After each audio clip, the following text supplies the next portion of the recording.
কোরবানির পশু জবাইয়ের পর রাজধানীর সায়েন্স ল্যাব, পোস্তাসহ বিভিন্ন স্থানে পশুর চামড়া বেচাকেনা শুরু হয়েছে। আকারভেদে প্রতি পিস গরুর কাঁচা চামড়া 400 থেকে 600 টাকা বিক্রি হচ্ছে, তবে কিছু চামড়া বিক্রি হচ্ছে 700 টাকা দরে। খাসি আর বকরির চামড়া 10 টাকা করে বিক্রি হচ্ছে প্রতি পিস।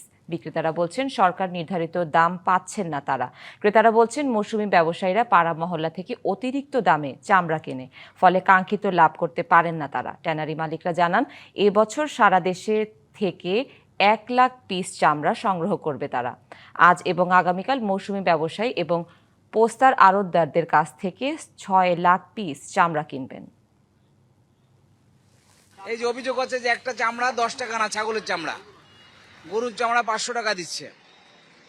যে একটা গরুর দাম হচ্ছে 2.5 লক্ষ টাকার গরু, সেই চামড়ার দাম দিচ্ছে 500 টাকা। এটা কি ন্যায্য দাম হচ্ছে? আমার মনে হয় ন্যায্য দাম না। ছাগলের চামড়া কেউ কিনে না, আমরা একমাত্র কিনে এটারে লবণ মারবো। দেখি রাইখা দিব, এখন তো আমরা বিক্রির জন্য এখন রাইখা দিব লবণ বেড়া। গরুর দাম যদি 4 লাখ 5 লাখ টাকা হয় ভাই, চামড়ার দাম কি 500 টাকা জীবন বিক্রি করছে কেউ? দুনিয়ার মানুষ এত কষ্ট করে মাদ্রাসার ছাত্ররা, এরপরেও এরা মালের দাম সঠিক আমাদেরকে দেয় না।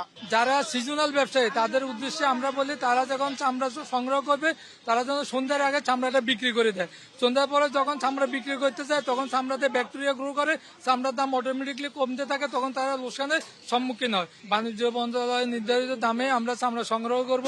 আর যারা ন্যায্য দাম, যারা সঠিক সময়ে চামড়া সংগ্রহ করবে না এবং চামড়া সঠিকভাবে লবণ দিবে না, তারা ন্যায্য দাম থেকে বঞ্চিত হবে।